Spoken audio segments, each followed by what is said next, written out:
We're going to build a wall, but not for sketchy political reasons.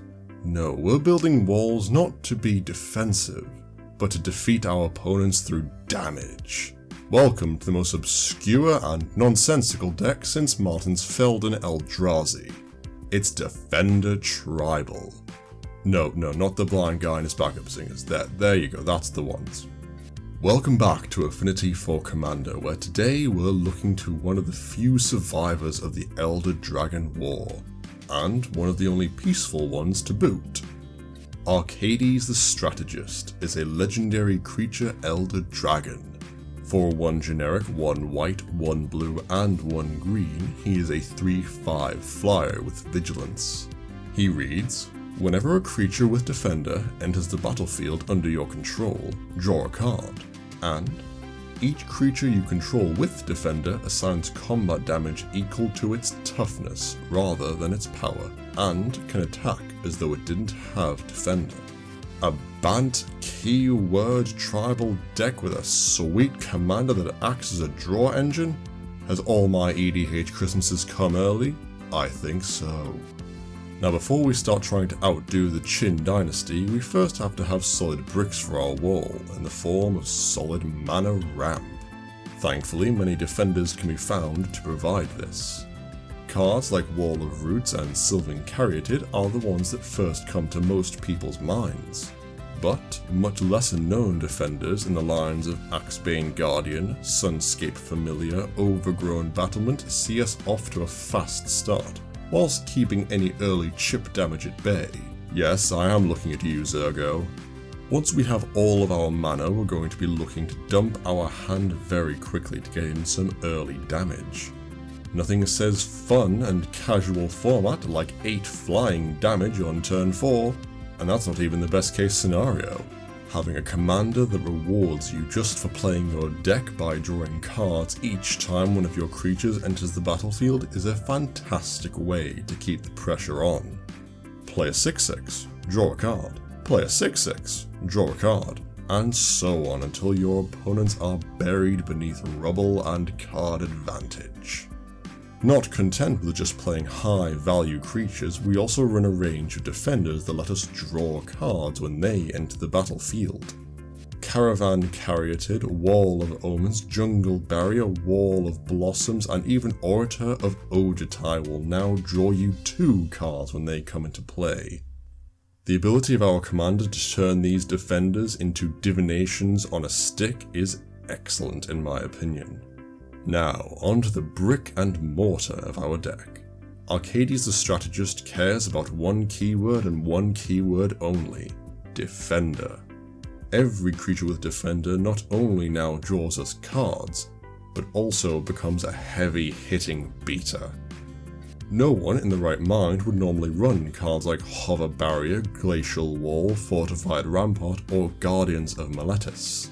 But having a 6/6s or 7/7s for 2 or 3 mana that draw cards, now that's pretty good value, plus a very real threat on the table. Cards like Jeskai Barricade and Stalwart Shield Bearers now have immeasurably more value as they come in as a surprise 4/4 or giving your board a sweet anthem effect. Or heck, if you just want to play the ultimate joke mythic, here's Tree of Redemption coming in as a 4 mana 13/13. Not so much of a joke when over a quarter of your life total gets chopped off before turn 5.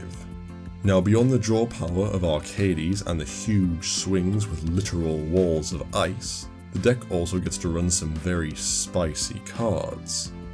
Cards like Meekstone and Marble Titan, for example, are a great way to keep much bigger threats at bay, all the while leaving your technically 0 power creatures completely unaffected. And whilst you're swinging, how about making sure those walls get through for their allotted damage? Cards like Sidir Kondo of Jamura and Tetsuko Umezawa will see to that nicely. Remember, all your defenders still have 0 power. Now all the unblockable creatures in the world can't save you if they're tapped. Brave the Sands, Sarah's Blessing, Heliod, God of the Sun, and even Masuko the Humorless give vigilance. or pseudo-vigilance in Masoko's case, enabling you to swing out with your huge unblockable defenders and incur no combat repercussions. Now there's just something missing. Huge power?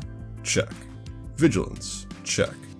I've got it, these huge swingers need some trample to properly get through any pesky blockers. Nylea, God of the Hunt and Primal Rage will do just nicely. Splash around some instant speed combat trickery with tower defense, solidarity and bar the door, and I'd be surprised if anyone survives an army of walls.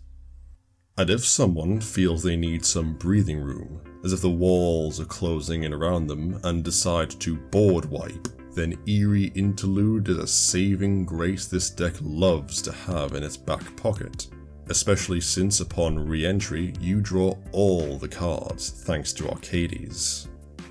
Now, running over creatures with giant walls is fun and all, but we still need to try and disrupt our opponent's plans to give us time needed to properly set up our defenses. Some one-sided board wipes should do the trick.